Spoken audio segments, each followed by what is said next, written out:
Is mic on? Better be. Better be. Got a great episode for you. How do I know this? Because I've already recorded the second half, an interview with my friend and comedian Ruben Paul. But first, I'm out of knee surgery. I said something stupid before knee surgery. Thank God I didn't say something stupid after knee surgery. My biggest fear was I was going to come out of the anesthesia and yell something stupid and get canceled and defecate myself. But that didn't happen. But I did say something stupid on the Mark Maron podcast. I hate when I say something stupid and people, I just hate it. I hate it. I was telling this story about when I graduated from college, my resume, something stuck in my throat. It was going great until something got stuck in my throat. I was talking about on the Mark Maron podcast. And by the way, thank you, Mark, for having me on. It's really introduced me to some great new listeners and fans and whatever you want to call them, your audience. So it's really cool. On the podcast, I was talking about how my family makes fun of me every time we get together and says, thank you for you consideration. Because on my cover letter for my resume, when I actually tried to get a job, and one of the reasons I never had a job was because of this crappy cover letter I had, where at the end it said, thank you for you consideration instead of thank you for your consideration. And I sent this out to maybe 50 companies. And so every time we get together, people joke, in my family, thank you for you consideration. Well, I did it again on the podcast with Mark Maron. Mark was talking about how he didn't like me even before the comedian documentary. So I said, oh, you're an early adapter of not liking Orny Adams? And what I should have said was, you're an early adopter. An adapter is like a physical device that you use to convert one interface to another interface so that piece of electronics can work. Now somehow I know the definition for adapter, but I said early adapter instead of adopter, and my dad called and he said, well, guess what? We got another thank you for you consideration, because on the podcast you said early adapter when you meant to say early adopter. So now I said, you know what? I said, I'm sorry. I'm just stupid. I'm just dumb. I guess I'm not that intelligent. That's what I've come to conclude. Or maybe I'm intelligent, but I've got some sort of flaw. I don't know. He's got... Yes, he does. He's got great big eyes. And now that's out there forever. Orny adapter. Orny adapter. Well... got Orny Adams. I got to tell you something. You got to stick around and listen to this interview I just did. That's why my voice is raspy. Also, they were shoving tubes down my throat for surgery, bringing it down. But I am out of surgery, and I want to thank everybody. But you want to hear this interview with Ruben Paul. It's fascinating. And the interview started, and then within minutes, our mutual friend Godfrey called. And Godfrey is another comedian that I just love. The guy is so talented. So naturally funny. And he calls and FaceTimes us, and I put the phone speaker up to my microphone, but I don't think it picked it up enough. So hopefully Ernesto Hurtado will be able to boost the portions where Godfrey's talking, and we can put out this part, because I end up telling a story about Dave Chappelle, and it's called back throughout the pod. So now you have to have the Godfrey interview in order for the Ruben Paul interview to make sense. Anyway, I am sitting here with my knee, which is healed. I went into surgery. I didn't post any pictures. I want to thank, I didn't realize how many people cared about me. It's almost like a mini death. I didn't realize so many people in my life would contact me, truly cared, sent food, well wishes. My parents sent Katz's Deli from New York City. They sent corned beef, pastrami, sauerkraut, Russian dressing, mustard, all the bread, everything to make a Reuben sandwich. And it was delicious. And my mom sent in a separate, that was my mom and dad, in a separate package, my mom sent all these brownies and banana bread. So I've been spoiled. My neighbors, my neighbor, some of them brought over food. Everybody just really cool. So thank you. Thank you to everybody. I want to thank Dr. Petrigliano. I have trouble saying his name every time. And everybody at Keck Medical. Now, Dr. Petrigliano, this name, I'm telling you, everybody calls him Dr. P, including himself. He calls himself Dr. P. I'm not even sure Dr. Petrigliano knows how to say Petrigliano. But the reason I have to think about it every time is because I call him Dr. P. I wish they would say the name more. That way I would hear it and be able to say it. And I'd be able to say it. It would roll off my tongue, just like early adapter. Just roll off my tongue. Petrigliano. Instead, they call him Dr. P. Like, the only reason we know how to say Pete Buttigieg, is that right? Is because he says it all the time. He didn't become Mayor B. I think they did call him Mayor Pete for a while. But anyway, Dr. P, thank you. And the staff was remarkable. Everybody, all the nurses, the other physicians, quite a team worked on my stupid knee. Quite a team. And it feels like it's doing all right. I go into an ice compression chamber twice a day. I'm icing. I start physical therapy tomorrow. I'm going to be fine. And true to my word, I did not post a picture of me in the hotel. God, I got to get off the road. Did not post a picture of me in the hospital bed. I took some pictures, but didn't post them. Didn't post them because there's a lot more people a lot worse off than me. So the doctor came. This was funny. He came in and he said, he walks in. He goes, "Morning." Yeah, I got picked up. Car picks me up at 4 o'clock in the morning. Takes me to the hospital. They check me in. I talk to billing. There's no billing because I'm on workman's comp. They drag me downstairs. I said, "What kind of operation goes to the basement? That's weird." And Dr. P comes in. He goes, "How you doing?" I said, "You ready?" He laughed. He goes, "Are you ready?" I said, "I just have to lie there." "Yeah, you better be ready." I go, "I'm the first one of the day. You better be ready. Like, maybe you should have done somebody else first to warm up." All the physicians came in. The assisting physician went to Yale Medical. I thought that was really impressive. And the anesthesiologist had visited my hometown, Lexington, Massachusetts. And she had a picture of herself. I'm holding up the mug on the camera. She had a picture of herself with the Minuteman. Everyone made me feel really at ease. And then the two guys, it was like a scene out of ER, that TV show, Emergency Room, for the younger people. ER stands for emergency room. ER, emergency room, early adapter. By the way, early adapter adapts things that ordinarily wouldn't work. So, I mean, if you Google it, I'm not the only idiot that's ever mistaken or mistaken. God, I am dumb. Adapter for adopter. But now I'll never get it wrong again. And trust me, when I go home, which I'm going home in August, I'm sure they'll go, "Thank you for your consideration. Can somebody pass the early adapter? Hey, what time are you getting up tomorrow? You're an early adapter." So then the two guys wheeling me in, the nurses, they had like this, they're like, "Okay, we're going to take you in. You ready?" Everyone kept asking me if I'm ready. 50 times I had to answer to different people. Every nurse, every doctor, people just kept coming over saying, "What's your name? Date of birth? What knee are we working on?" Over and over again. And thank God, because I got the right knee. In fact, it doesn't even feel like they did anything. And the stitches are so small, I'm starting to think Dr. P didn't do anything. I'm starting to think they wheel you in and put you out and then bill you. I'm starting to think there wasn't any surgery at all. I said, "Dr. P, I said, I'm going to sue you for malpractice. It's going to help your career a lot because I'm going to, in essence, say, you are so good. You are so good at surgery that you can't even tell it was done. I'm going to help your career." Not that he needs my help. He's doing great. He's already going on vacation with the money he billed me for, or Paramount, who's ever paying. These two guys wheeling me in, it was so funny. They're wheeling me in. And, these guys, it was almost like a routine. It was like right out of a show. He leans in, he said, "We're about to give you some shit you wish you had on a Saturday night." And then the other male nurse said, "You can't say that." He goes, "Oh, yeah, you can." He goes, "If you need some more of this shit, you just go under that new bridge." Now, I don't know what new bridge he's talking about. He goes, "We can get you some more of this." Well, I was flying high. First of all, they knocked me out.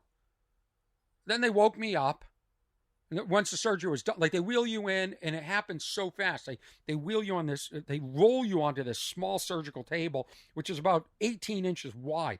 Now, I barely fit on it, and I think we all know I'm a specimen of physical health. So how do other people fit on it? I don't know. They said sometimes they have to put 2 together. I think sometimes they'd have to put 4 together, or 18 together for some of the people I see walking around.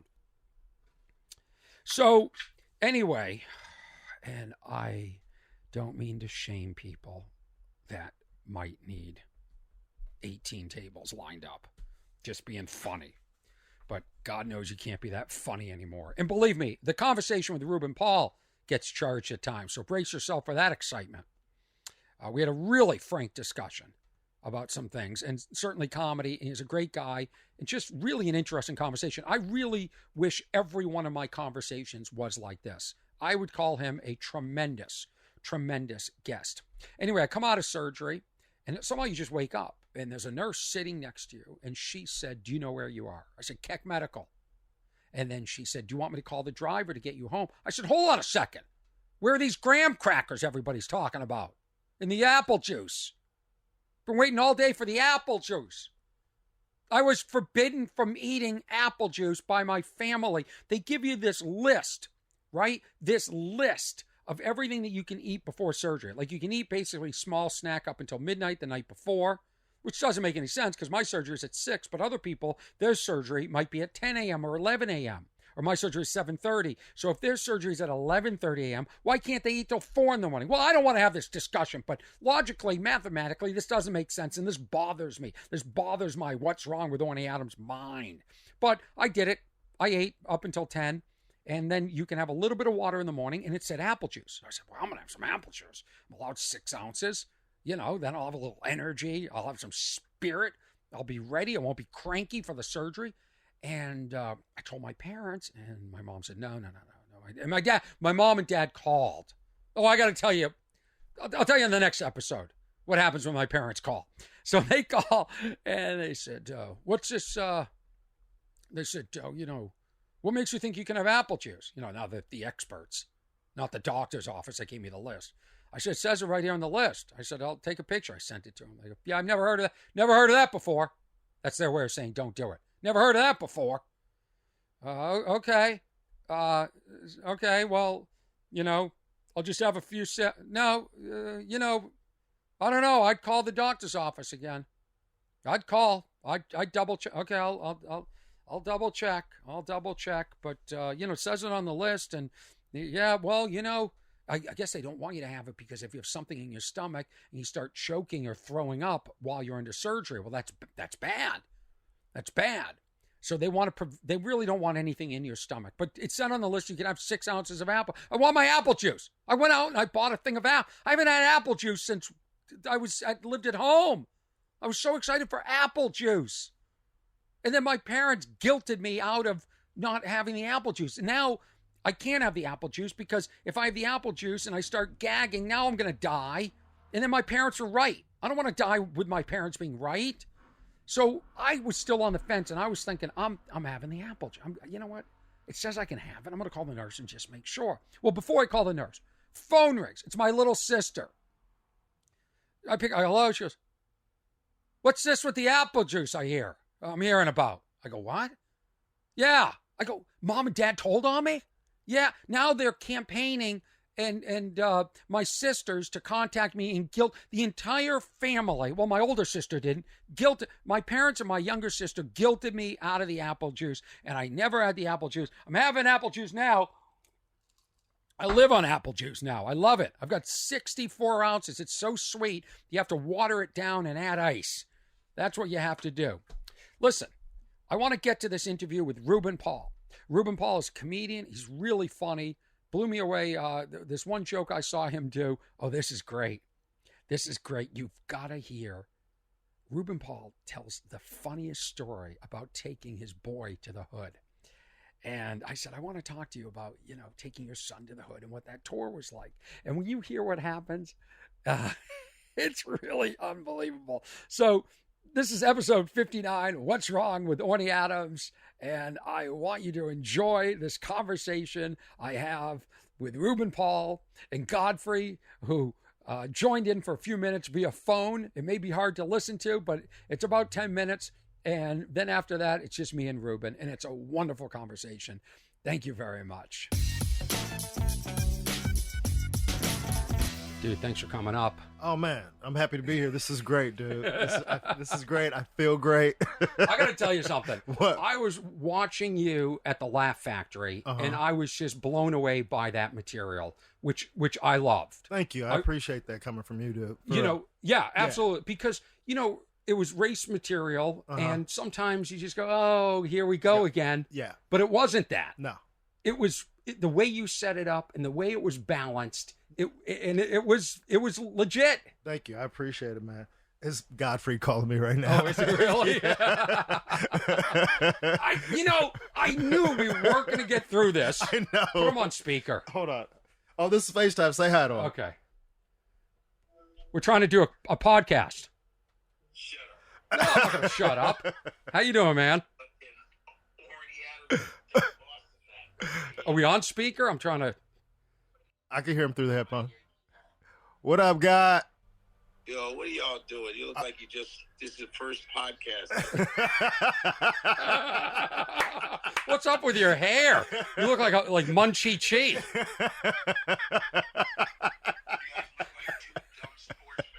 Oh boy.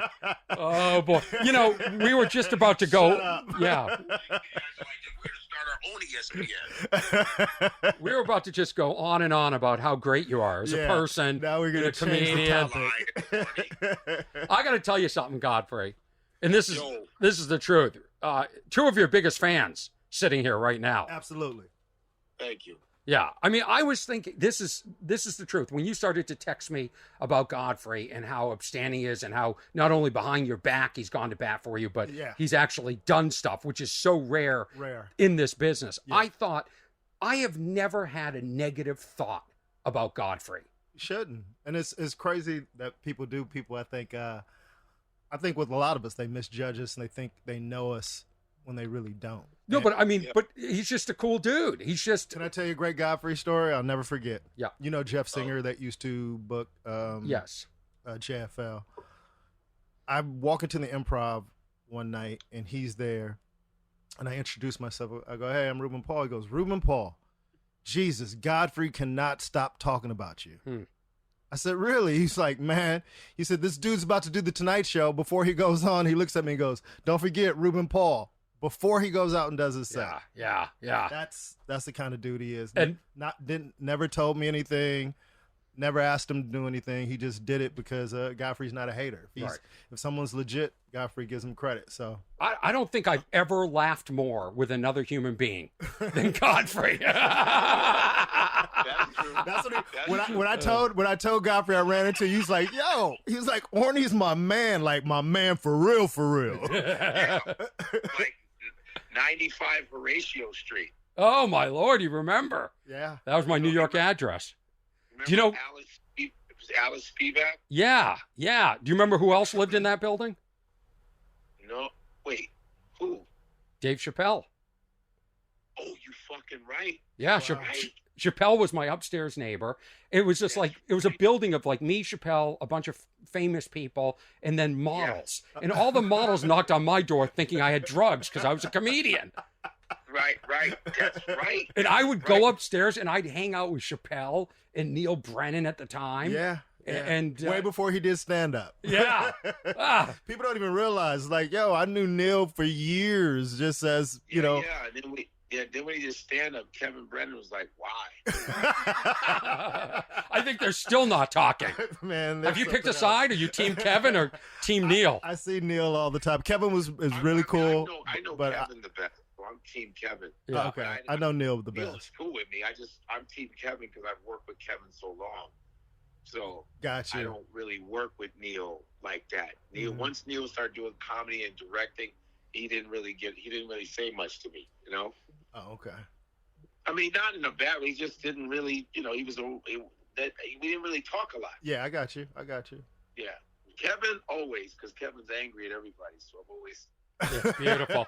It's beautiful. And there's 28 more of these Brennan brothers that can jump in and do comedy at any time. Oh, I didn't know that. 10 of them. 10 of them. I didn't know that. Yeah.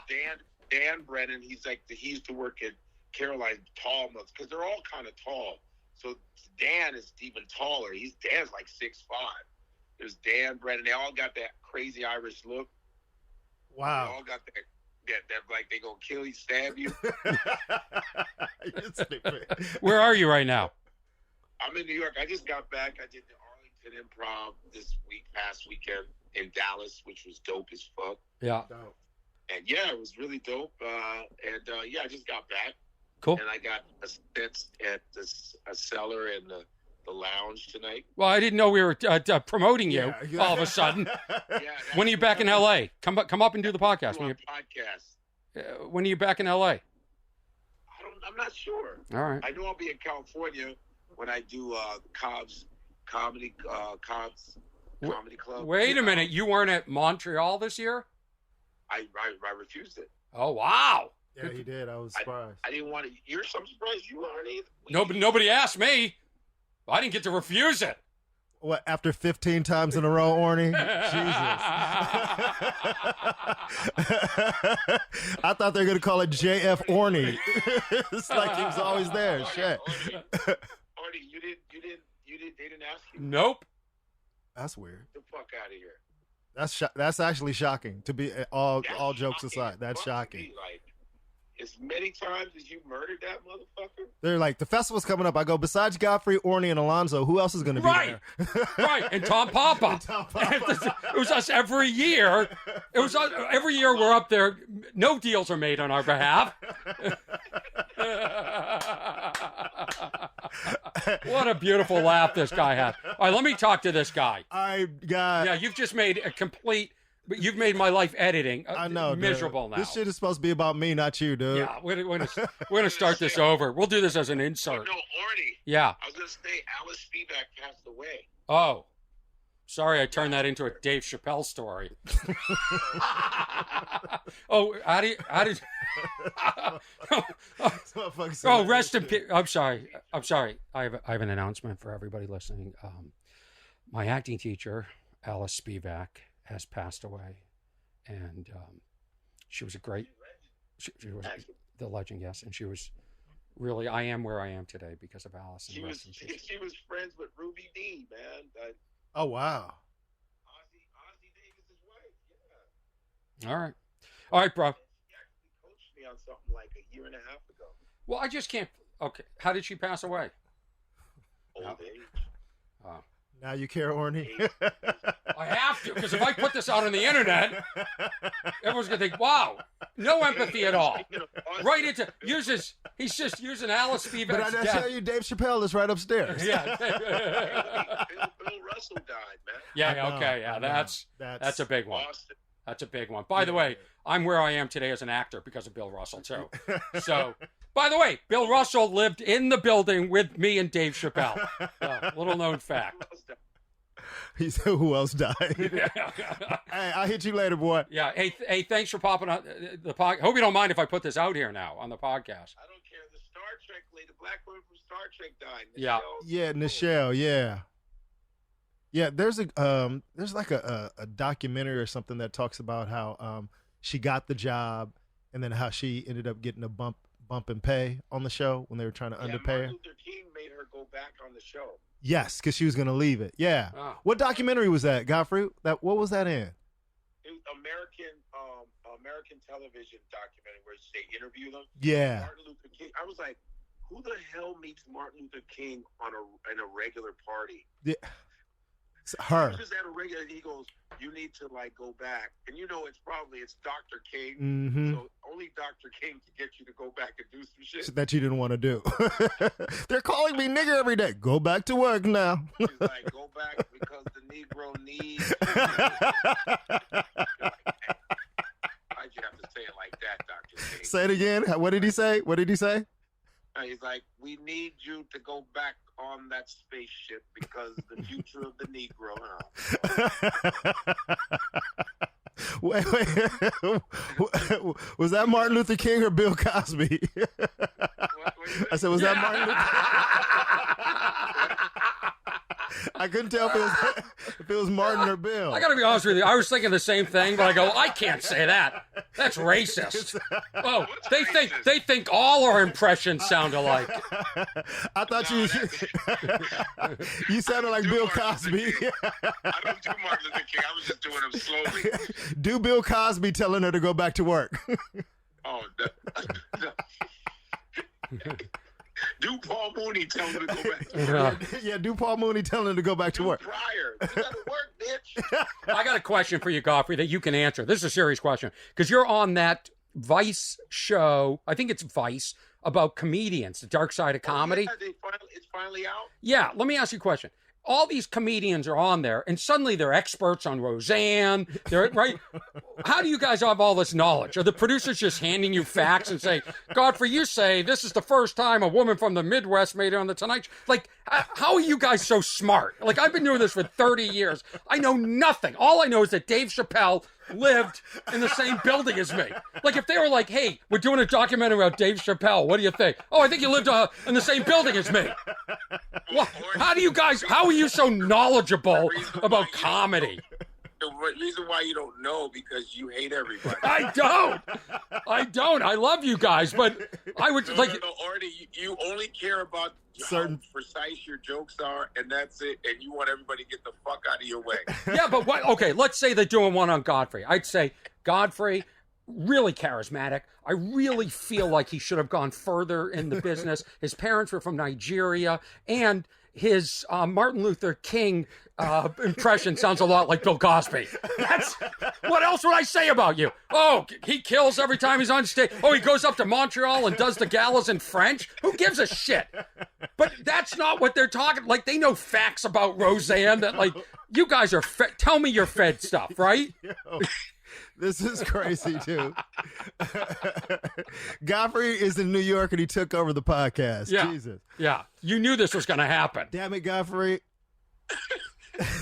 We love it. No, just Godfrey, honestly, do they feed you information on those shows?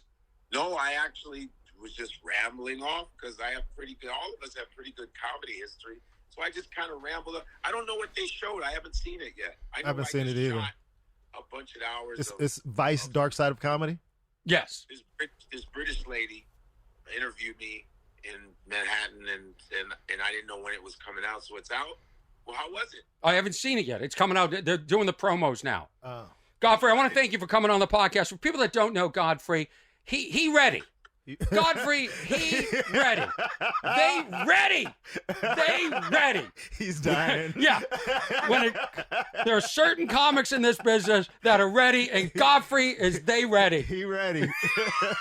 When that came out, I saw that. I called Godfrey. I just started going, they ready. They ready. Now, why wasn't I considered for they ready? Yo, man, I can't wait till we're the three of us here in the room together, man. Oh, it'd be overwhelming. It's gonna be fun. Be overwhelming. All right, boy. All right. Hey, last thing, when you do come out here, you should try to come in before you go to Cobb's. Come here like Monday, Tuesday, Wednesday, and then go up to Cobb's. That's what you should do. Well, is this something we could text after the podcast? Yeah. All right, we gotta go, man. All right, love you, bro. You're the best. All right, peace. All right, put on silent. Was that on speaker the whole time? I hope. Yeah, it was. I could hear it through the headphones. All right, let's get back to us. Okay. Yeah. Let's get back to us. So, I think we're back with Ruben Paul. Yes, we're back with Reuben, and you're telling me how great my set was. I think I was going to add that as an insert, but at some point in the conversation, I really became really funny, and I think it needs to stay now. Yeah, it was hilarious. Yeah. But it's funny you're thinking what I was thinking. I was like, wow, God, and let me just say for the record, he is phenomenal impressions. But when I'm listening, I go, wow, Martin sounds a lot like Bill Cosby. And usually when I just throw out a name and then Godfrey will go right into the character. And that's kind of what the show that we created is based on. Oh, cool. Yeah. Yeah, I mean, genuinely funny. But Yeah. both of you are just... So when you start talking about your friendship with Godfrey, as we're going over this podcast, which really we should just read our text messages back and forth. Exactly. The fact that you're so close with him makes me comfortable with you, which I always have. Like, Ruben Paul is a guy that I see on the LA scene all the time. And the minute we start talking, we're laughing. Absolutely. We're engaged. Yeah. Like, it's a great conversation. And when I left the Laugh Factory the other day, I thought, why don't I ever try and make plans with this guy outside? But for some reason... We used to talk on the phone a little bit back in the day, you know, and this comedy business is weird sometimes. It's very cliquey, as you know it can be. And I think we fit into the category where we just kind of do our own thing and, you know, not really a part of any type of clique or group. Right. You know? Right. Tell me this, because I do want to talk about your childhood. I'm fascinated that you grew up in LA. I want to hear the story about how you took your son on the Hood tour and he wasn't scared. Didn't you take him on a tour of the Hood? Have a son. I said my friend. Oh, my friend, not my son. Okay, your friend took his son. I was like, unless I have a son I don't know about. Oh, there's another call coming in. This is, we have a paternity test. Hi, Daddy. Oh, God. With that, you're like, I don't have a son? I just want to make sure your camera's good. So I don't want to talk about your son for that exact reason, that you don't have one. But I also, now I'm completely thrown because I was so excited to talk about your son, but there isn't one. Tell me, you were in New York last week. Yes. Tell me about this, why you were in New York and what show you went to see. Well, Tony Rock, who's a very good friend of mine also, we were at the Laugh Factory and just talking, and he goes, you know, Chrissy and Kev are doing some dates together, meaning Chris Rock and Kevin Hart. And I was like, oh, really? He told me the weekend. I was like, I'm off that weekend because we're on break from tour. And he goes, I'm off that weekend too. I'm going to go. You should come meet me. I go, you really going to go? Because I don't want to be in New York trying to, you know, navigate by myself. He's like, no, I'm there. So I go to New York to basically do spots and then go see Kevin and Chris. And both were very, I felt like it was life-changing for me in a lot of ways. Because like you said, I'm an LA staple. I tour the country, but never really work the New York club scene, even though I know a lot of the comics from, you know, even the festivals or them coming to LA. So you kind of know everybody, but you're not a part of that scene. Right. So to go there after years of not really working the club scene out there and do spots and just be so well received. How cool is that? Yeah, man. It just gives you a lot more confidence. You know what I mean? Yeah. Coming back, because it's, you know, New York has the best comics in the world. And if you want to be a great comic, New York is where you need to go. All these things that we've heard our whole comedy career. And that I've said. Yeah. Although Boston too. Yes, absolutely. Boston too. Absolutely. A lot of great comics came out of Boston. But just for me and being in the game as long as I've been in it, and to go there and to kill and to be appreciated by the audiences and your peers was a good thing. It's like, oh shit, I haven't done that in a while. And it's kind of good to know that, you know, the work that I'm putting in is respected and well received. Do you feel that when you go to Montreal? Interesting. Yes. And like it's like an all-star game almost, you know, when you show up to Montreal. But everybody's on their best behavior. Except for me and Godfrey. Because you guys are vets. Yeah. And, you know, it took me years to get to Montreal. And when I got there, you know, you've heard all these things, but until you experience it for the first time, it was overwhelming the first time. And then the other times that I went, it was just great. Just like catching up with people you never get to see. What year did you go? Oh, I can't remember. The first year. And was it New Faces? No. I was, in other words, Godfrey was another person that was instrumental in helping me get there. It was where we're in 2022. Maybe it was like in 2013 or something like that. I'd never done it. And having a conversation with Godfrey, he's like, you ain't never done Montreal? I'm like, nah, come on, man. You ain't never done Montreal? I said, nah, dude, I've never done Montreal. I think I only showcased for him once or some shit. And Godfrey made a couple of calls. He's like, I'm calling Bruce. It's like, who in the hell is Bruce? Yeah. He's like, he's the head of the festival. And I'm thinking in my mind, you like, because Montreal was like this, might as well have been a studio to me, like a Hollywood studio. So in my mind, when he's saying he's calling the head of Montreal, he's calling the head of Warner Brothers in my head. And he called down there and he was like, send a video to this person or whatever. And he's just that type of dude, man. Yeah, absolutely. And did you do a gala when you were up there? Yeah, I did a gala. I did what gala did I do? I did a couple of galas. Not that year, but I think that year I did Russell Peters' gala, who's another friend of mine who co-signed to help me get up there. That's cool. Yeah. How cool. Yeah. So you felt this level of respect from the comics that you're hanging out with Yeah. in New York, which is so, I mean, I got to tell you something. Nothing feels better than the support of fellow comedians. Absolutely. Which is, I did a documentary years ago in New York and I felt that support go away. Yeah. And there's nothing worse than that. Yeah. And it's taken me years to sort of like ingratiate myself back into the scene, which What was interesting, coming from another perspective, as knowing you during that time, it's like I said before, sometimes people will watch something and they go, oh, I know who that guy is. And then when you meet him and hang out with him, it's like, oh, Orny's a cool dude. Yeah. And he's funny. You know what I mean? And I know in the text you said it was a time you felt like a pariah, but I never viewed you in that way. Oh, I'd be happy to show you millions of, I'm sure. I still get, like, it's bizarre. Yeah. It's really bizarre. And recently I did Mark Maron's podcast. Mm-hmm. And because of that, and him sort of softening what comedian was, maybe even sort of endorsing me, it's led to just a flood of love from all these people. Like, Yeah, hey, maybe I misunderstood you in this whole thing. Yeah, it was unfair. And you got to think during that, how old were you when you did that? You know what I mean? 29. I did, yeah. And here's the other thing. Aren't we in a business where we understand editing? Yeah. Like when I watch shit. Now, the first time I did it, when I did Letterman, after I did Letterman, I said, I will never judge a comedian on a late night show ever again. 100%. You don't know, like they told me to take out my opening joke and my closing joke the day of. You don't know what's going on that day. You don't know the pressure. So I don't, so the same thing with like reality shows and documentaries. I can now, like after I did that documentary, I was doing a Tonight Show with Michael Moore. Mm-hmm. And Michael Moore came running. He goes, I've been dying to meet you for years. And he said, I saw what they did in that documentary. I got the edit. Yeah. I got what they were doing. I became a fan of yours, and I have it. I actually have it on tape. Oh wow! Like at some That's point, cool. I'll release this interaction with me and Michael Moore. But you were saying this business is hard enough. Just if everything goes smoothly, it's hard.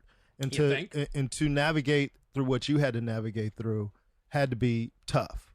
And just to see how resilient you are, like I'm happy for us who've been doing the work, trying to do the best work that we can, trying to be original, trying to do things the right way, and then still seeing us relevant and still progressing and doing well. That's why something like David Arnold, I'm happy for, because he's been doing this forever, and now he's getting a chance to be seen and to shine, and it gives you hope because there's no statute of limitations on success. Right. And comics are very competitive, and we naturally like to hate people. Yeah. And being in that documentary gave people, like, here it is. You want a reason not to like me? Yeah. Here it is. Yeah. Right? I wrapped it up in a beautiful bow, and I handed it to you. Yeah. But, like, in what you just said, when a comedian puts in their time, and they make it. Yeah. We appreciate it. Never go, that guy doesn't deserve it. And kind of tied it into why I was in New York, then going to see Kevin and Chris. And, we both known them for years. And, through Tony, I know Chris. And just to see them in an arena that's sold out. Like, we know people are doing numbers and we know people are working these great venues. But to see two guys, one in Kevin showing Chris the respect and reverence that he's earned and deserved, and then for Kevin to be on a show with his friend, his idol, and to stand toe-to-toe with him comedically had to be gratifying for him. Right. Because in his position, heavy is the head that wears the crown. A lot of people take shot at him and, oh, he's this, oh, he's that. But to be on a lineup with Dave Chappelle, Chris Rock. Right. You didn't mention that. Chappelle opened. It went Chappelle, and then it went Chris Rock, and then Kevin Hart closed. And my first text back to you was, I love shows that go in order of height, in reverse order. And then I said, I won't say that on the podcast because I don't know Kevin well enough, and he may get upset about that. Yeah, he would laugh. Yeah. He would laugh. And it was... and I got to tell you my Kevin Hart story in a minute, because it's epic, and it goes back to what Godfrey was saying about me, how I'm just crafting jokes, and I have no clue. Like, I'm Mr. Magoo. I don't know what's going on around me. I don't know. Just focused on that. Yeah. I'm focused on me so I couldn't, but I'll tell you the story. Go ahead. So it was just to see Chappelle go out because he wasn't on the show Friday, but he was on the show Saturday at the. Did I mention we lived in the same building, David? Yeah, I think you did. Okay. I think you said something about that. Yeah. Chappelle, right? Dave Chappelle. Yeah, and once again, Alice Spivak. Rest and I don't mean to. I should clarify. I'm not. Yeah. Making fun of her death. To me, it was funny. So to see Dave come out unexpectedly. Mm-hmm. So the level of excitement when he walked out, like everyone in the audience thinks they're just there to see Kevin and Chris. Yeah, only Kevin and Chris. Only Kevin and Chris. Which is already too much of a show. Yeah, and then he walks out in that Dave Chappelle way, in that arena exploded. Like it was like chills on your arms watching it. Like, wow, it's amazing to see somebody that loved by an audience. So cool. So he goes up, he kills for 20. And I was surprised he only did 20. And then no introduction, quick video of Rock, and he walks out. Wow. Place absolutely explodes. Yeah. He does an hour of killer material. No intermission, no nothing. Kev walks out right after him and begins crushing the room. And I know for him, I don't know him really, really well, but I know him pretty well. I've known Kevin for a long time. That had to feel gratifying to be on stage with two of the best comedians alive and hold your own. Are they and more than hold your own? Like, he destroyed. Are they flip-flopping? Nope. Wow. It's Kevin's tour. Yeah. Huh? And they just did those days together. Rock is doing his own tour, but I guess they just came together for these few shows. Now, I don't know Chris Rock at all. Oh, really? Yeah. I don't. I thought you'd have known him. No, he's friends with Simon. Well, I know. New York scene. One time he was in the green room with us at the Comedy Magic Club, and he looked at me. I go, "This guy doesn't like me. This guy doesn't like me. I'm not even like he looked through me." But I've never worked with him. Maybe I did at the Cellar, but yes, I did. Here's Chris Rock. I had to follow Chris Rock for months. Esty always made me go on, and Esty's the one who books the Comedy Cellar. Yes. And let me tell you something. She's one of the greatest things in stand-up comedy. Yeah. And I mean that. She loves comics. Yeah. She sits there, she watches comics, and she cares, and she crafts these lineups. My God, I wish every club had an Esty. Yeah. I really do. Absolutely. And she made me go on after Chappelle every night, or Attell, or for a month or two, it was Chris Rock. And Chris had his writers with him, and he wasn't available really to say hi. Some people are sort of good at getting in and out. And he was doing his routine, and he was getting okay laughs. Mm-hmm. It wasn't killing. Yeah. And one night they said, next week, Chris is taping his new HBO special, Bigger and Blacker. And I go, no, he isn't. Not with that shit. And he came out on Big. That is one of the defining specials. I have such respect for his I get up there. You know me. Yeah. I go for the jugular every time. Yes. I want to kill. I don't care if it's a Tuesday. Yeah. I'm bringing it. Absolutely. And for him to have the courage and to be as big a name as he was and was at the time, and to go up there and just work the material, man. Yeah. Man. It's inspiring to know. And he does that before every special. Yeah. And Kevin has followed that blueprint over the years. Before Kevin goes and does the big shows, he'll do a bunch of club dates to just work the material and get sharp. So there's lots of examples of, people putting in the work and getting results. And I think sometimes more of the other examples. But I think for what keeps me going a lot is to know that it isn't over. You know what I mean? Oh, no. Because in this business, is such ageism, and they make you think that younger is better. But then when you look at the numbers and you look at everybody who's really doing something is 40 and over. And the way you were doing that stuff on race and tonally, I'm telling you, as somebody that whose race you were coming after, I agreed with it. It wasn't upsetting, and it was great. Well, do you want to tell that joke, that opening joke? Do you want to? The basis of it. Yeah. So one thing for me is, as I've grown as a comic. And that's my goal, is to keep trying to get better. Like, I just want to get better. I never feel like I'm where I should be and where I need to be. So that drives me. And you'll never feel that. Yeah. Carl Reiner told me that. He goes, really? If you ever feel like you're there, you're done. Yeah. Because I'm sure after a set, we think more about what we did wrong than what we did right. Right. Especially execution-wise. Right. So I try to speak. I really focus on speaking, having everything filter through my own experience. Like, really made a conscious effort. Maybe 6-7 years ago, like, everything is going to come from who I am, where I'm from, and how I see the world. And the joke that you're talking about is, being such a LA guy and a proud LA guy, because my family's originally from Haiti, so to be born in Los Angeles. I gotta write that down, so if I'm ever on a special talking about you. Parents from Haiti. Yeah, thank you. And growing up in LA. You just wanted to fit in. So everywhere I travel, comics always have about jokes about how shitty LA is, how much they hate LA, how everybody is fake. And so my joke is, I travel everywhere and people hate us. And I don't think it's fair to judge a whole entire city by the actions of white people. It's a great reverse. Yeah, it's great, and it's funny because even white people in the audience, they're laughing, but it's just making a greater point on how things can be misconceived. Like, people think LA is one way. Like, I didn't grow up in the stereotypical LA way that people think. Like, they think you walk out your door and, hey, Denzel, like, it's not. Oh, it isn't? No, not at all. Oh, putting that in the documentary, too, about you.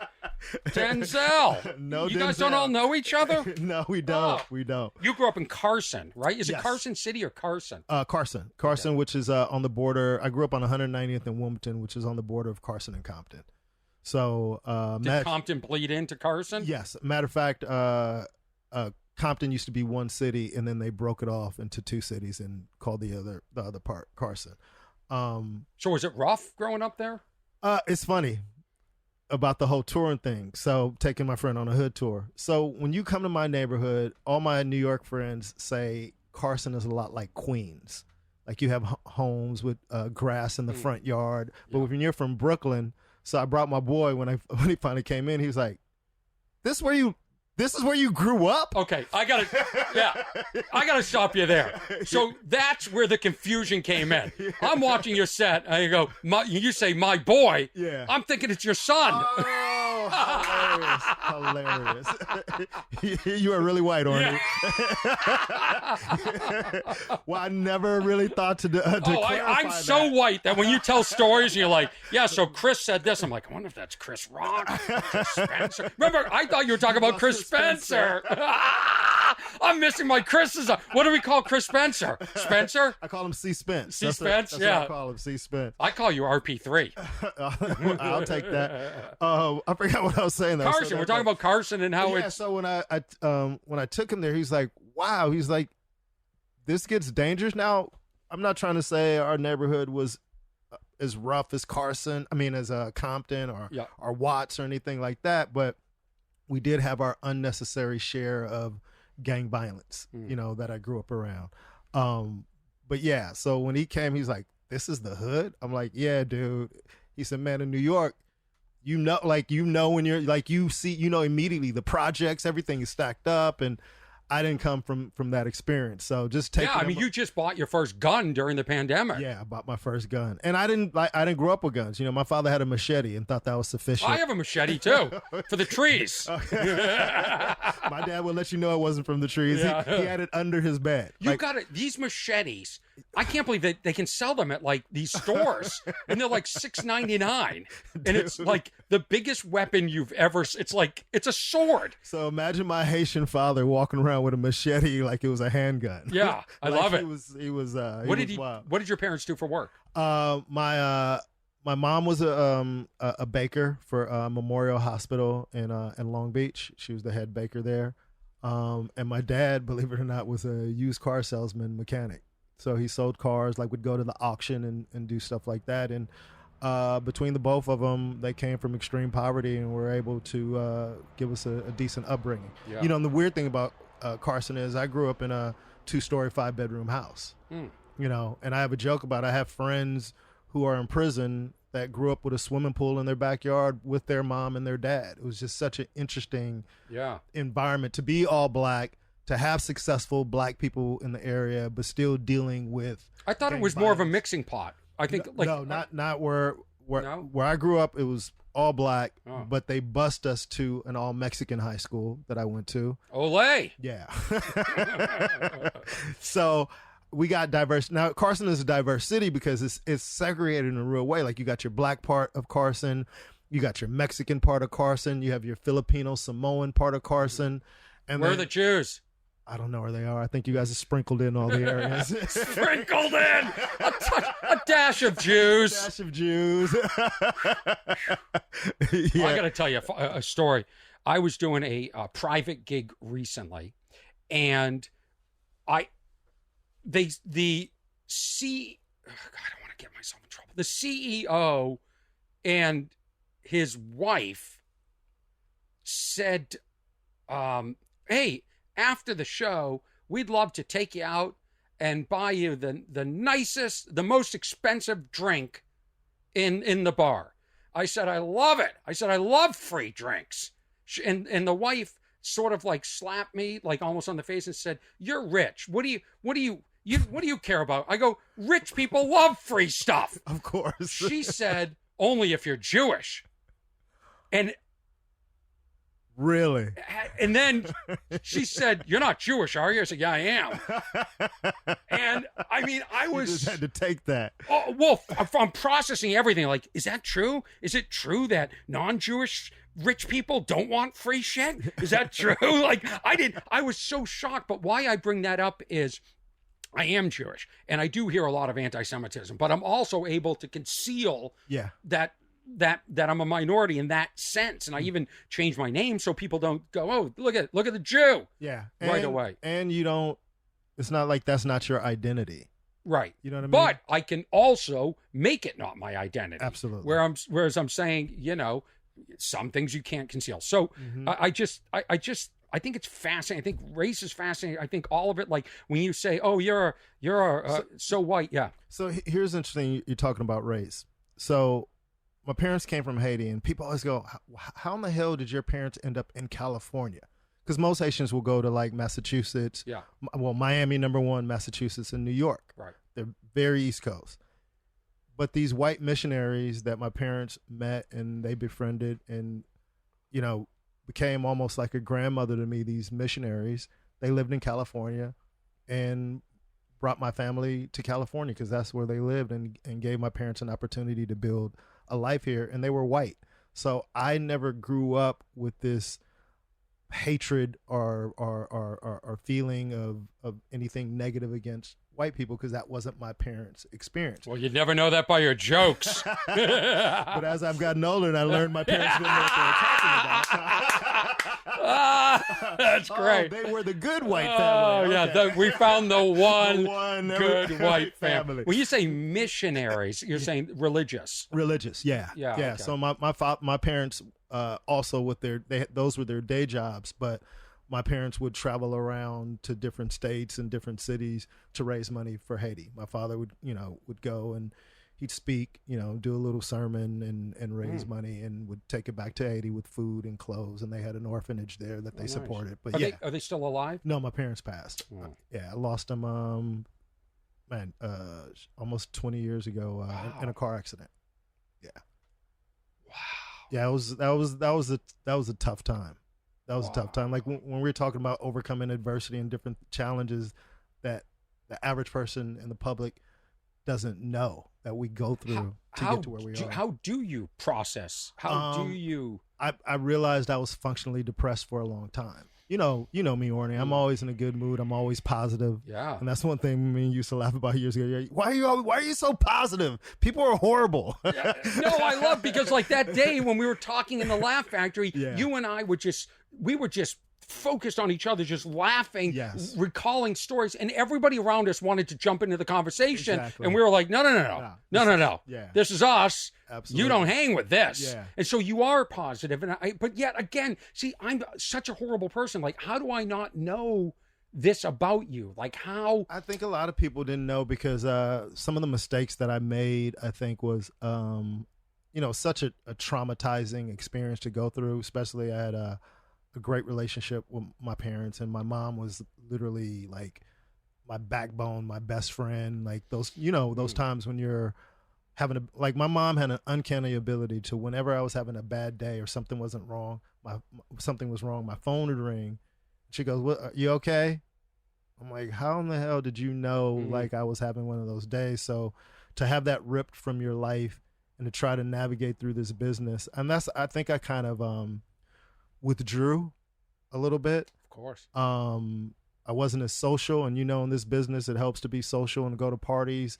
And then after a while, when you keep telling people no, you stop getting invited. Yeah. And I felt like for many years, I've just been on the outside looking in to the industry that I love and that you work to be a part of. You know, so that was challenging. And finally I just realized I was reading a book. I was like, I need help. I need to deal with this instead of just, oh man, my parents died, but you know what, man, they were good people. Let me continue with my life.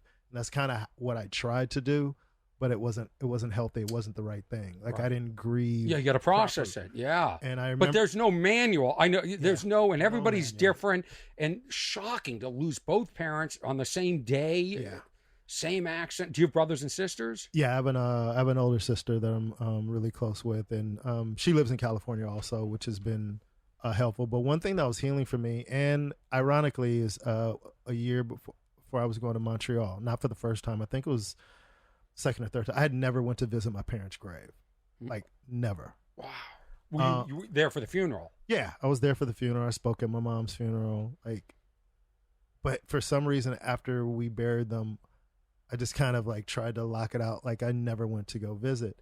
And I was, talking to a therapist, and he was like, you should go to your parents' site. He's like, I think it will give you closure. It'll help you release things. And he was like, I just sense you have so much great things that you can do in your life and in your career, but you need to free yourself. And man, I was terrified. And Did you go alone or with your sister? I went alone. I went by myself. And did you bring your son? I brought my boy. I gotta tell you something. When white people say "my boy," it's their kid. Yeah, it's their kid. Absolutely. It better be their kid. When white people say Chris, they have a last name to go with it. But I went, man, and I don't know, man. I can't really describe the experience to you, but I did feel like you said when we were having a conversation. It was just like you're focused in and you're having a connection. And I kind of felt in that moment it was all about them and the loss and me trying to be the man that they raised. Like, you start feeling all these emotions, and to the point now where soon I'm gonna get them like a proper plot and headstone and all that stuff. But what do they have now? Just the basic the basic little, I'm not an expert, but it needs to be better. Do we need to start a GoFundMe? No, we need. Is that why you're here? We're going to start a GoFundMe. Well, did the therapist ever suggest that you go to the place where the accident happened? No, the accident happened in Florida, but no. White people again? Yeah. Well, to give you was it to give you the full story? So my dad died instantly. My mom was in the hospital in critical condition and died 14 days later. So I spent a lot of time out there at her bedside. Did she regain consciousness? She was in and out of consciousness. Here's the crazy part. My mom passed the day of my dad's funeral. We had to have separate funerals because the doctor's like, your mom it's going to be a long road to recovery. I don't know if you want to wait that long. She could be in here for months. So we made the tough decision to have the funeral without her there. And then I remember literally walking to the car after we left the gravesite. My phone rings and the doctor telling me that my mom passed. And then we had to have a funeral for her the following week. Right. Thanks, Mom. Yeah. Thanks. Good way to rack up the expenses. Man, it was such a surreal thing. I wonder if she knew. She knew. I believe she knew. Yeah. I believe she knew. Yeah. Because I remember walking into the hospital room, and before I went in, the nurse was like, "Hey, it's not going to be easy to see her like that." And she said, because she lost one of her arms, and she said she's in and out of consciousness, but she might be able to sense that you're there. So I remember, I'll never forget this. So I come in, she's in the bed, tubes everywhere, and then I put my hand on her shoulder, and she looked at me, and I could tell she knew I was, and then like a tear just rolled down her face. And she, whenever my mom was tired or in some type of thing, she would just do this head shake like, ugh. Yeah. And that's what she did. She was just like, and shook her head. And in that moment, I really felt like she was going to be okay. I really did. I thought she was going to make it because she was just such a resilient woman. But yeah, and too bad she can't see my boy now. She should have been so proud.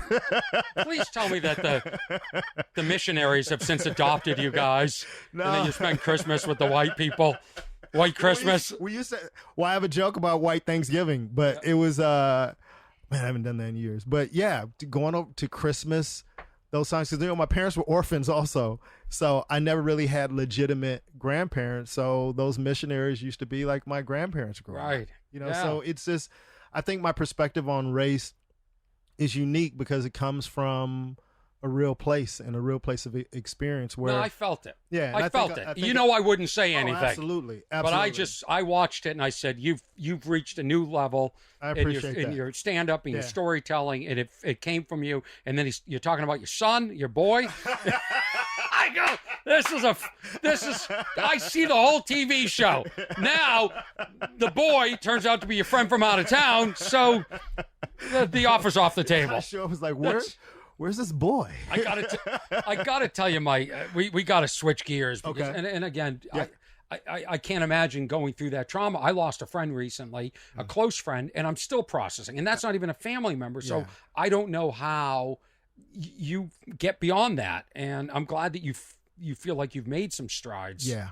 And it took a while, man. It took a while, and I'm glad I did because it's almost like rejuvenated me in a way. Yeah. To have them with me in a different way and to be clear and not withdrawn and introverted and just being more in the now and the present. And do you feel their presence? Yeah. You do? Yeah. Absolutely. Yeah. More than I ever have, but like I said, I didn't process it correctly. So even with your grieving time, and it's been a blessing because every friend that I have that has lost somebody always calls me during that time.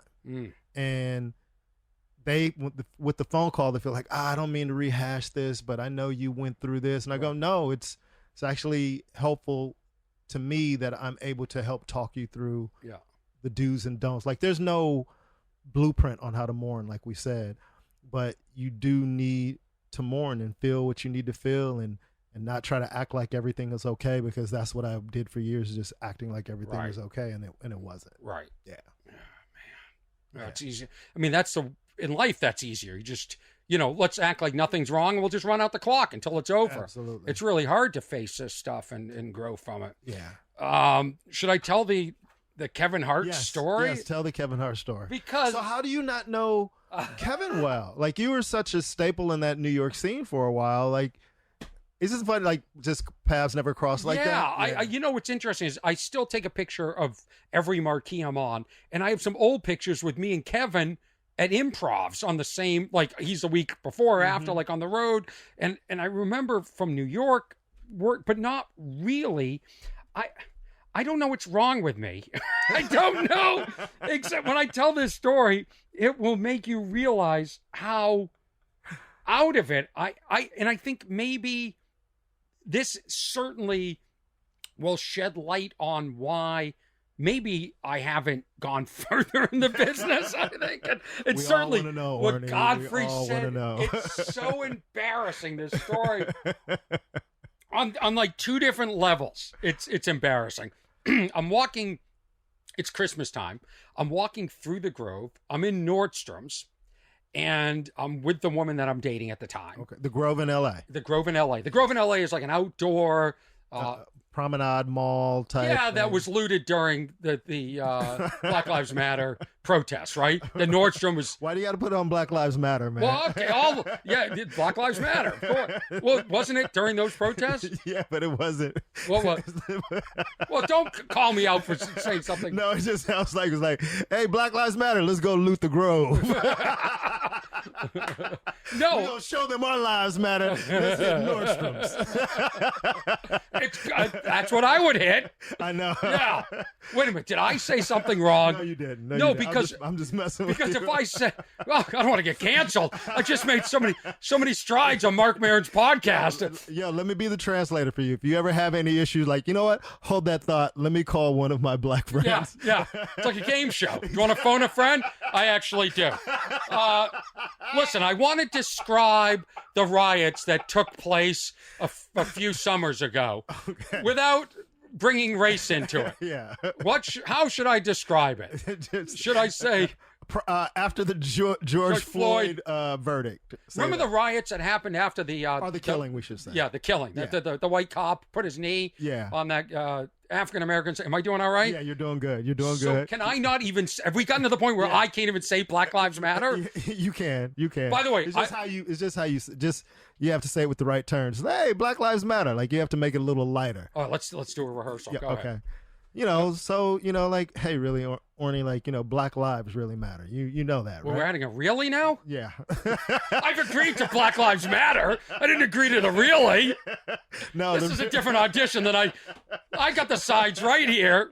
There's no really in these sides. But that shows you exactly where your heart is when you say those words. No. It's the tone. It's the tone. You don't want to say Black Lives Matter. That feels a little different. No, come on. But this is what's scary with what's going on right now, because I am trying to describe a historical event. Yes. And, I think we know how I feel. Yes. And you don't want to get yourself in trouble. You don't want to be, misunderstood for saying saying it incorrectly. And I got to be honest with you. I don't want to say it. Damn it. Say it, man. The nuance behind Black Lives Matter, I loved how it divided people. The people that didn't understand, like the people that said, no, all lives. I'm like, oh, you're missing the whole point. The whole point. Yeah. And to me, it was so beautiful in that sense that you could really understand a person. But what you just witnessed is what comedy is in the way that the comics used to interact. Yeah. Bobby Lee called me a filthy Jew the other day. Okay. And that's funny. Yes. Okay, because I know that's not the way he feels. You know where his heart is. Absolutely. And there is something missing where we're not allowed to sort of. Do you feel that, or absolutely? Am I just an out of touch white person? And honestly, I think it's I would never normally say something was harder for white people, but in this, you can. In this, I know, but in this situation, it's kind of unfair sometimes where I can express myself in a certain type of way, and because of the societal tones, it's accepted, and like you said, you amongst friends, you should be able to joke with yourself, and I think sometimes that's where white people get in trouble, because they all have a unique one-on-one relationship with a person of color, and then they take it outside of that, and they're like, "Yo, dude, I don't know you." Like, and then what do you go? I have a black friend named, and we talk like, "Hey, motherfucker, I don't know him." Yeah, you know what I mean? I don't even joke anymore. I really don't. And and by the way, I don't think you should joke about it anymore. I Absolutely. think that what has come to light in the last few years is the amount of mistreatment and the fear. Like, I think about, like, sometimes when I'm driving, if I was African American, and the fear of being pulled over, and a lot of this stuff white people were ignorant to. Well, and I'm ashamed to say that, and I'm glad that, like, I now have seen it. Yeah, and you've seen it, and I think what's great about you, you've taken an extra step. Obviously, you've interacted with black people and have black friends your whole entire life, and I think even though you can't really truly probably understand our experiences, the fact that you're in the vicinity and kind of see what we're going through, I think gives you more perspective and to be able to have these conversations. Mm-hmm. Imagine all the white people who don't have a black person they can really have an open, honest conversation with to get perspective. Yeah. Just like talking to you and learning, that you're Jewish and things about the Jewish cultures, having Jewish friends, and it gives you like, oh, I didn't know that. I never looked at it like that. I'm fortunate enough to know somebody, so if somebody says something ignorant, I can be like, actually, that's not true. Right. Yeah. And that's based on taking the time to interact with other human beings that are different from you. Yeah, which is what I think is beautiful about being in comedy is exactly that. Yes. And living in cities like New York City where you're around, a variety, it's mm-hmm. like, it's so cool because you realize people are just people. Yeah. And we all want this. We all want to be happy. Yeah. We all want, our kids, my boy, to do well in life. Thank you. I don't want it to be so tense. I don't want this to be like another conversation but I think it is important to discuss it. And I'll be honest with you. I'll sit here and listen. Whatever you have to tell. If there's anything that can enlighten me or make me more empathetic or sympathetic, I'm really, I get that. And that's important. And that's, when you think of the pandemic and how awful it was and all the things that, transpired in our country, some good did come out of that. And I think it was an awareness from some white people who, we call allies, like mm-hmm. you'd be considered an ally, that it's like they go, oh, I never really, because everything shut down. Wasn't that the irony of that? Yeah. Like, there was no real distractions. Like, everything stopped. You didn't have anywhere to be. So as a country, we were kind of forced to just sit and either really pay attention to it or really try to block it out. So let me ask you a question. Is there a way for us to have these discussions and still joke about it at the same time? Absolutely. And I think, like you said, through comedy is one of those ways, but just the friendship and knowing someone's heart, like Elon Gold was going to meet Tony in New York. Elon. Oh, Gold. Yes. Yeah. You know Elon. Yeah. So, comedian. Yeah. Jewish guy. Yeah. Funny. So does impressions too. Yeah. So Elon was going to meet me and Tony in New York, but he had some family thing that he had to do, and I was leaving. I was they were playing Barclay Arena in Brooklyn, Barclays on the Monday, and I left Sunday to come back to LA. And so Elon was like, well, since Reuben's not going, can I go to the show with you? And Tony was like, of course, just meet me. Tony told him where to meet him. And I said, yeah. And Elon, watch Stir Crazy before you go. He said, I've seen it 1,000,000 times. I'm ready. So to get that reference to laugh, you have to watch the movie Stir Crazy with Richard and see how I did that? I didn't say his last name. Yeah, Richard and my man. Why can't I remember his name? Gene Wilder. Yeah. It's a funny race movie on friendship and perspective. Doesn't Gene do blackface in that movie? Yeah, and that we bad, and they're walking down, and then it's a funny movie. Yeah. But yeah. Okay, so it's Christmas time. I'm at the Grove, and for the people that don't know the Grove, this is an outdoor shopping center that during the George Floyd killings, it was looted. I say killings like it's plural. Yeah. The George Floyd killing after that, the uprising after the George Floyd killing. So I'm in Nordstrom, and coming towards me is an African American male with his daughter or his girl. And Did I get it? You got I it. nailed You it. got it. I nailed you it. actually said it correctly. Yeah. And so he looks at me and I go, this is a Teen Wolf fan. Now, Teen Wolf is a show that I did for 7 years, and I think it was still on. It was very popular. And he's looking at me and he goes, hey, he goes, Orny? I go, yeah. He goes, hi, how you doing? I go, good. And then he goes up the elevator. And I turn around, I go, you know what? I think I was too coy. I wasn't like nice enough to this fan. Like I didn't say, hey man, appreciate it. Felt bad. So I said, he's going up the elevator. Good to see you. And he said, yeah, you too. And then he left, and the girl I'm dating said, do you know who that was? I go, no. She goes, that's Kevin Hart. I go, oh my God, I'm such an idiot. Are you kidding? She goes, that's Kevin Hart. And I felt like... How could you not know that? I don't know. He had a hat on. I don't know. Now I know why I'm here. It gets better. It gets better. Please keep going. Please. Maybe a year later, I wake up, my phone blown up. I mean, a million text messages. And I'm like, what is going on? And it turns out that Kevin Hart was on Howard Stern talking about me. And Howard said, hey, you used to be like really jokey and used to like do characters. And then all of a sudden you got real. What changed? And he said, well, I was watching this documentary, and this guy, Orny Adams, the way he wrote his jokes and the way he organized everything. And I sort of got the sense that I inspired him. And now I feel, well, I'm the guy who inspired him. And I think he's just a Teen Wolf fan. And I have since tried to like reach out to Kevin and go, man, dude, like, thank you for saying that on Stern. And hey, you know, if they perform anywhere close to LA, we got to go to the show. If you're, you know, we're not on the road working. Yeah. You got to meet them, man. I just like to, you know, just say, hey, or just whatever. It's like, it's so strange because like there I was like, I didn't even give him a nice interaction. It's, oh, Kevin, how you doing there? But I'm the guy who changed his life. So, he's selling out arenas because of me. Because of you, and Orny. I'm stuck in this shitty Shasta. Who won?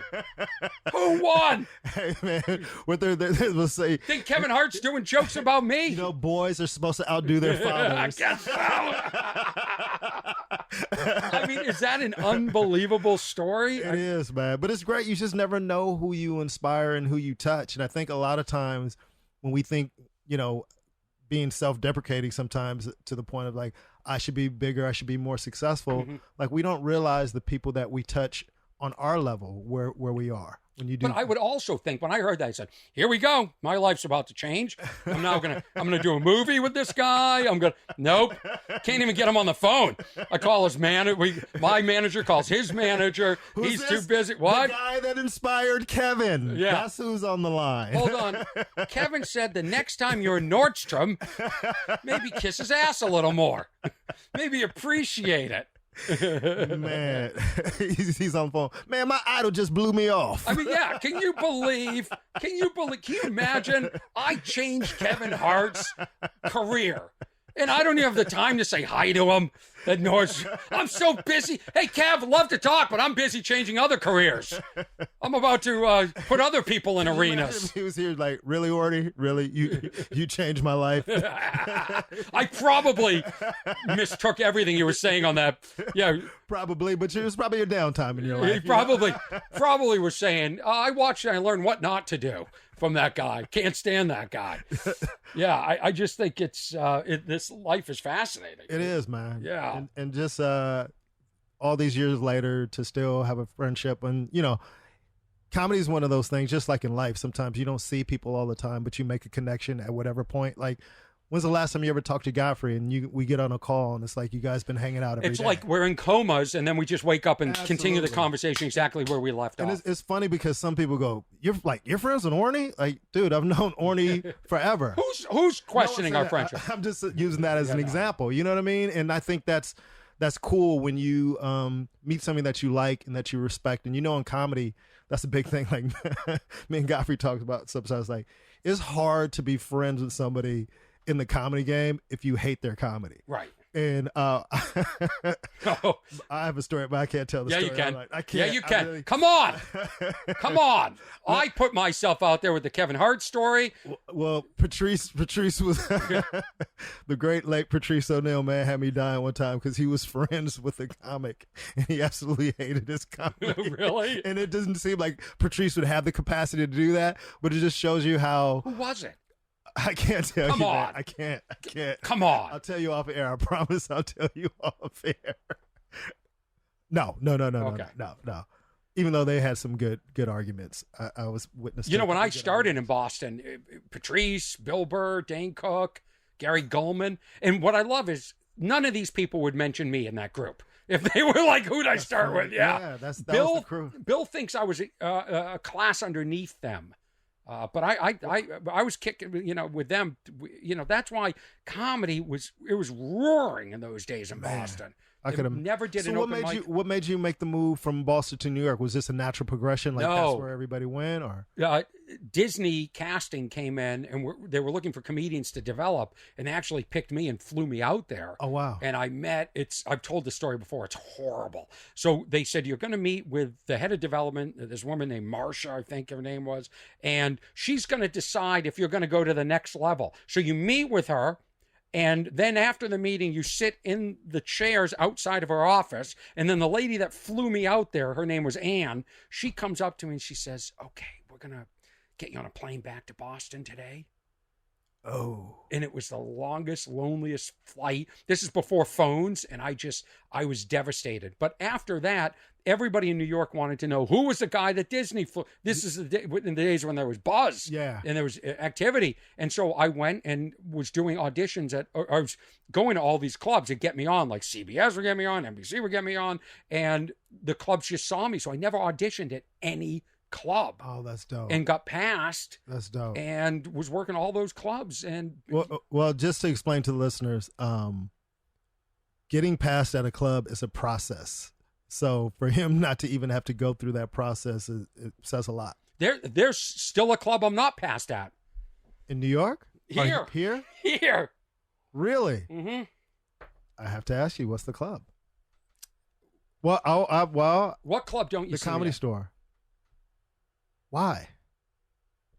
It's interesting. I had a conversation with Alonzo Bowden very similar to this. He's not a store guy either. What's the story there?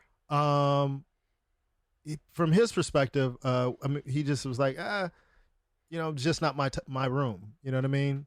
And I think and I get that as a comic sometimes, where it's just like I feel the most comfortable here. Yeah, I get that. And I think it's just a choice. It's not that I'm sure any one of us could go down there and become a regular and do all that if you want to. I'm not too sure about that. You don't think so? I'm not too sure. Please, dude. You're too strong, and I think the criteria has obviously changed a lot there too. I don't think so. Really? I don't think so. I don't think so.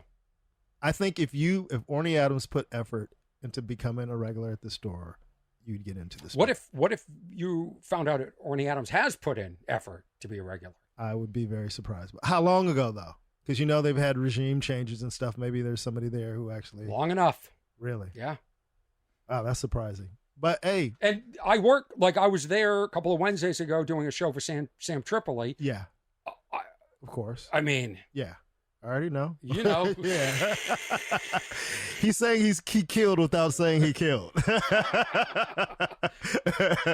I know. So yeah, this business is. It's weird, man. It's weird. And it's just, it's hard enough just to get up on stage. It's hard enough to write bits. It's hard enough to not get in trouble. It's hard enough to stay relevant. It's hard enough it's hard enough to fill the hours in your day. It's hard enough to see people go past you. It's hard enough, everything's hard. Yeah. It's all hard. Absolutely. And yet at the same time, it doesn't feel like the industry as a whole, which is what I felt Montreal early on, I felt it, was there to promote great comedy. Yes. Isn't that what we should be about? Shouldn't you, any given night, when you go to a comedy club anywhere in the world, see the best that's in that city? Absolutely. When you turn on a streaming service and you watch stand-up specials, shouldn't it be the best? Absolutely. Absolutely. Is it? No. And it's unfortunate. It went from a talent contest to a popularity contest. And that was the shift. You know, when we're coming up, it's like, you know, I was having this conversation about the HBO half-hour specials years ago when they used to get them. And you felt like when you watch those specials and you see those comics, and it's the message that television is giving off that they don't even realize it, is when you put those comics on, you're really telling the world that these are the best comics around. Right. That's why they're on here. Right. And that's not the case anymore. Right. At all. No, it'd be like if you went to Costco and you got laundry detergent and you found out, oh, this is the shittiest. Yeah. Or not shittiest, but not the best. Not the best. Yeah, I don't know. Like, in people, this is what aggravates me about the comedy consumer. They'll, like, I'll do these shows and go, I never heard of you before. Yeah. Well, do you look outside of what's given to you? Yeah. Like, do you just take what the algorithm, do you just take what the network gives you? Like, when you go out to eat and they hand you a menu, do you order what you want? Or do you just go, does a plate show up? Yeah, just bring and you it, just yeah. eat it. And you go, but it was good enough. Yeah. That's what bothers me about the modern world is you have access. You want to watch Ruben Paul? You can watch Ruben Paul after this podcast. Go watch his stuff. Go see him when he's in your city. Yeah. But people don't do that. Yeah. And they still think that when you turn on that this shit's been vetted. It's strange. Not at all. And it's, you know, but the flip side for us is when people do come and see an Orny Adams, they're like, holy shit. And when you're on the lineups with some of these people, the audience could see the difference, you know. But they still, then they'll say, well, why haven't I heard of this guy? Well, it must be damaged. Maybe I just thought he was good, but he really wasn't. Like, nobody thinks anything's good. Like, if you're eating at that restaurant, if everybody's sitting around going, this is the best oatmeal I've ever, I don't know why I picked oatmeal. But then the human spirit is just so screwed up. Yeah. The mind. And you're one of those comics, and you know, we all know these, like there's certain comics that come into a room and after they go on stage, the room is changed. And for whatever reason, and me and Godfrey has had this conversation, and that's what, when you go up on stage, you want to leave your mark, like you said. And for the audiences recognize it when they're there seeing us at a live show. But unfortunately, it goes through that bullshit process of them seeing whatever shows and thinking like, oh, well, these guys, if they're not on this, if they're not on that, then they're not, you know, great at what they do. Yeah. And I just think that's the thing that does get frustrating. But, and like, how many times you do a show and they come up to you after and go, you killed. I love, and you go, well, what's my name? You know, it's like they don't even know your name. Yeah. They're not going to they're not going to go online. They're not going to go on the social media for that club and see who was on the lineup that night. It ends there. It's really bizarre. But if you're cool, if you're, you know, what in the cool group or mentioned a lot, then you can say whatever you want. Absolutely. And it doesn't even matter the quality of what you're saying. Yeah. You know what I mean? It's strange. So one of my fears is what if, oh my God, the dream comes true and I'm anointed by the universal spirit, or perhaps somebody sees me on a net and gives me that special. Because believe me, I'm ready to do another special. Absolutely. And, you know, let's say it happens. I don't want to lose my edge. Mm-hmm. I don't want to lose. Like I don't think you will, because you've had enough angst. You have a lot of hate in that fuel tank. That'll keep you going long before. But here's what's great. Oh, like for doing comedy as long as you've been doing it, and to see people come and go, and you're still here. You're not only still here, you're still killing, and there's nobody like you. Thanks. There really isn't anybody like you, which is awesome. And maybe during the years, those people who might have been similar to you or whatever, like there's when you're on a show, there's no one on the lineup like you. And I want to feel that same way about me when I go on the stage. Explain that to me. And I'm not fishing for a compliment. No, absolutely. Because I think sometimes comedy could become redundant.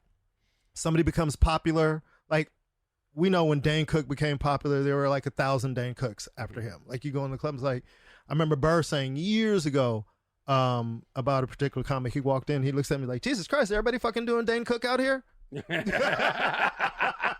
I wanted you to finish your Burr impression. Everybody fucking doing Dane out here. And at that moment, I didn't really pay attention to it. And I looked and I was like, geez, you're right. Like those things that made Dane unique, people saw that and started emulating it. Yeah, it becomes karaoke. Exactly. So imitation. So now, these years later, watching somebody like you, like there's no one, I think it's a special thing when you can come on a stage and it's like everybody's coming up doing their own sitcom. Each one is different. Yeah. And I think comedically we lost that for a while, and I think we're getting back to people being individuals, but there's a lot of comics that are very similar to other comics in style, in cadence. Wow. There is so much like gesture stealing, topic stealing, the way they stand, the way they hold a microphone. Exactly. So again, to get back to the point, to clarify, so when there's no one like you, it's just you're Orny, and no one can try to duplicate it, but you're just different. And I feel like when I go on stage, other black comics could be on, whether it's Ian Edwards or a lot of great comics, they're funny, but they're not me. I feel like I'm a unique person when I'm on the stage, and that's how I feel when I see you in comics that I like. Thank you. And I think that was missing from comedy in a long time. Think about the comics before us, like George Carlin and Pryor and Robert Schimmel and all these. They were all so different. Seinfeld, Rodney Dangerfield, Stephen Wright. Like there was nobody like them. Even like Jeff Foxworthy. No one like him. So different, so cool. Even when George Lopez, there was nobody like him. There was Paul Rodriguez before him, but their acts were totally innocent. Everyone was different, man. Right. Everyone was unique. But now you see a lot Paul Mooney, who you brought up earlier. Absolutely. And I think early on, it sounded like the old guys. Early on when we started back in our day. But people would give you shit if you're like somebody else. Hey man, quit fucking doing blah blah blah. In Boston, they took people out back and beat the crap out of them. Yeah, dude. LA too is like, yo man, why are you up there doing this person or that person? It was really. Now it's like, No, it's like TikTok. If it works, steal it and take it from there. Absolutely. Yeah. And and I don't want this to turn into like us just bitching about comedy. What's wrong with comedy? But there is so much. The name of the podcast is What's Wrong with Orny Adams. Mm-hmm. And there's so much wrong with the business that we're in. And I don't mind venting. I don't. No, I don't. And I don't mind being realistic. And and I don't want you to think I'm not proud of my success. Like I understand I've had successes, but it isn't. We'll end with this question. Did your career, are you where you thought you were going to be? No. And, man, it's funny how things tie together. I went out to lunch with Dom Herrera one day. Love Dom. And one of the most respected comics of all time, and, still doing comedy to this day in his 70s, I think. Yeah, and I'll tell you quickly, Dom, I always worry, like, does Dom want to go on after my energy at the Laugh Factory? Mm-hmm. And I'm willing to, anytime somebody wants me to move, if I can move, I'm happy to move in the show, in the order.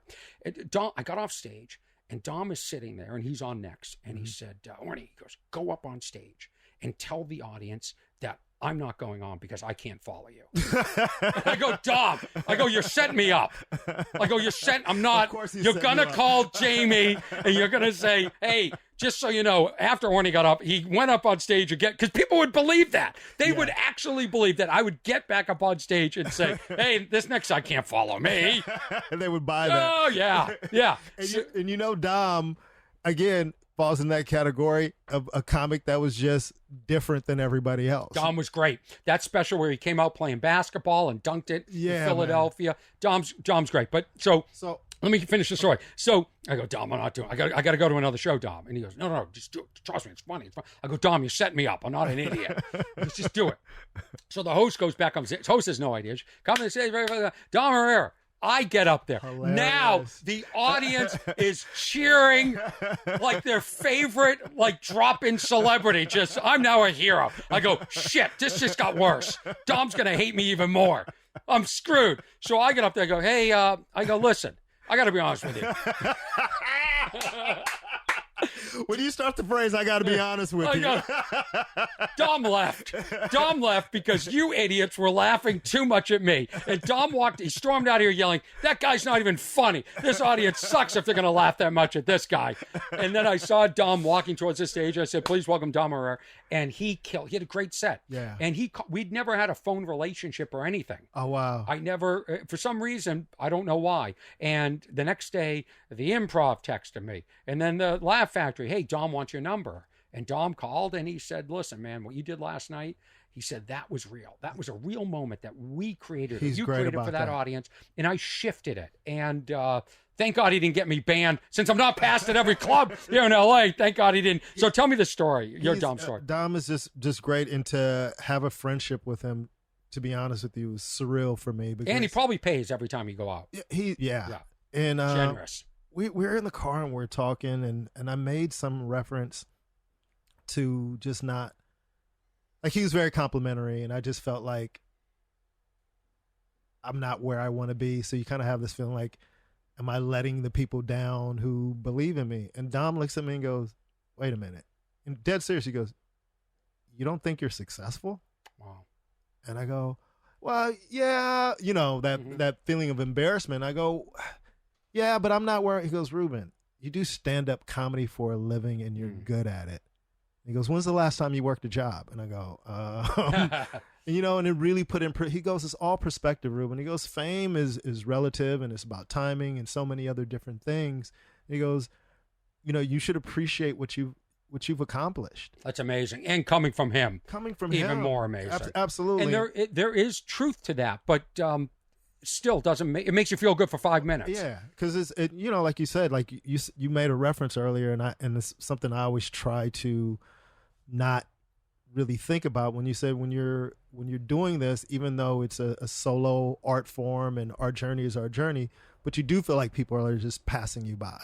If I told you how many friends that I have that I started with in this business that are wildly successful, and then sometimes you're stuck with the feeling like, well, what's wrong with me? Think about all the people that you've left behind. Do that sometime. There's a lot. That's the flip side of it. There's a lot. And very few get to the Kevin Hart, the Dave Chappelle, the Joe Coy. Who else is selling? I mean, there's Sebastian. Yeah. I mean, there's more forces involved in that.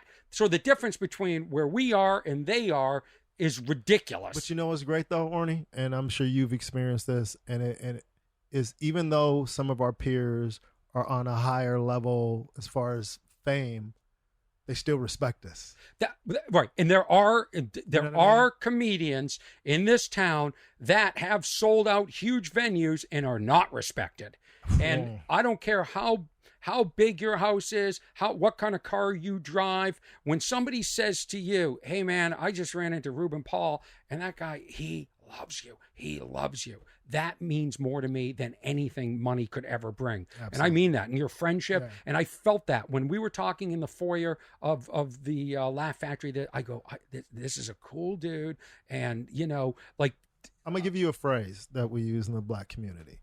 It's game recognized game. And I think in this business, I think we just got the name of the podcast episode. Usually I name it.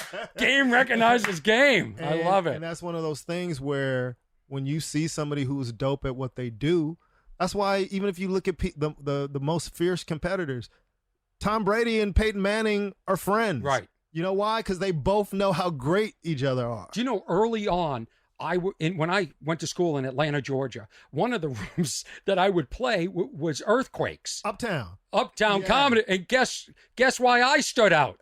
And I used to watch them boo or snap, like go like this to get like a comic off the stage. And I'd get up there and I'd kill. I mean, that's early on. And you kill. Because game recognizes game. Absolutely. And by the way, there's something that a lot of people lack, and whether I have it or not, I don't know, is this authenticity. And that's what really good audiences can recognize. Absolutely. Is who's full of shit up there and who's bleeding from their soul. Because you know what? As a kid who's going to Emory, which is a private university in Atlanta, I probably had very little in common with this audience. But you know what they felt? They felt the internal suffering. 100%. And that's the point that I've been making about there's no one like you. There's no one like the good comics. They're very unique. You know, Thanks, they means so carry, much. you know, you carry your story. When I watch you, I feel like I'm seeing Orny.